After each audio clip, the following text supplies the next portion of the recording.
like to recognize members on the panel to have questions. I'm going to recognize members and to allow them to ask questions of the panelists. They'll have 5 minutes as the limit. I would first like to recognize Congressman Hice for his first 5 minutes. Mr. Hice. Thank you very much, my good friend from Arizona.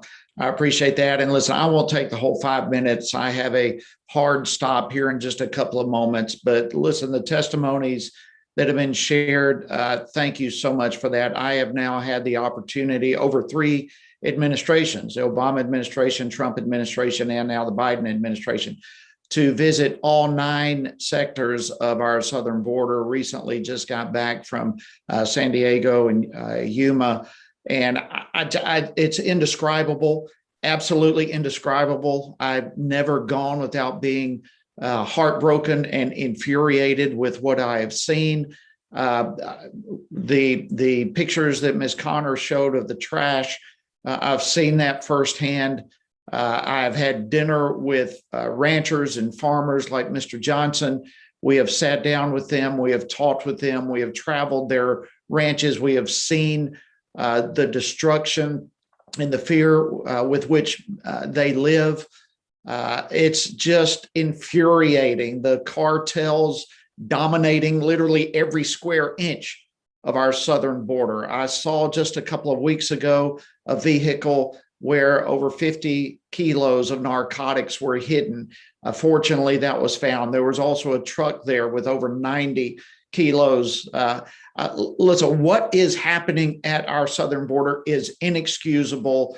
It is insane. It is not at all compatible with a country of rules and laws in every way: national security, environmentally, humanitarian concerns. This is a disaster of gigantic proportions. We all in this meeting today are aware of it. I look at the many of the border agents in the Yuma district. 80% of them, while we were there, were processing migrants, leaving only 20% of already a suffering number of agents, because they can't get, they're undermanned, but only 20% of them were left to secure the border.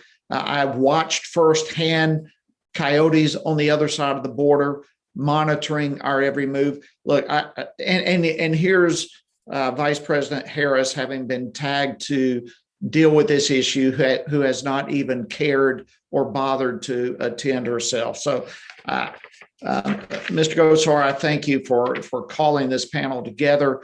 I thank our witnesses. And before I have to leave, let me just ask Mr. Judd, you really hit on this, but the border wall, I saw it even just where the wall is there, it has an enormous impact. No question about that.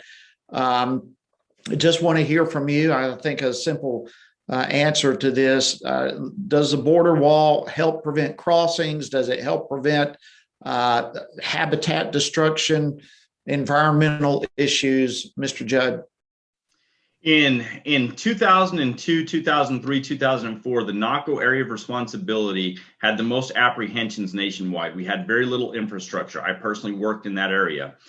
Shortly after, we built infrastructure, and those apprehensions went from over 100,000 down to less than 10,000 entries.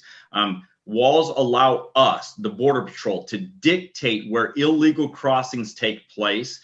By allowing us to dictate where those crossings take place, we become a lot more effective in apprehending the drugs and the dangerous people that are coming into the border. Walls absolutely work. The proof is already there. We can see it. And we actually have, I saw portions where even our own agents are building their own wall, makeshift wall, where there are gaps because they need some relief. And so they've stepped in to do that. And I'll close with this, Mr. Judd.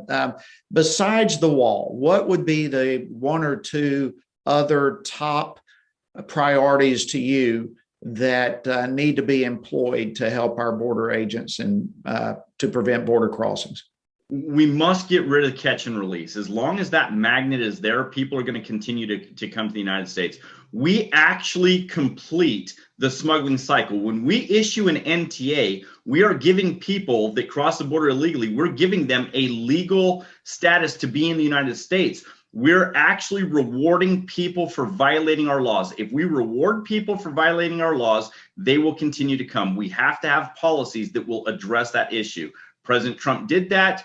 President Biden revoked those policies that allowed us to get rid of that catch and release program.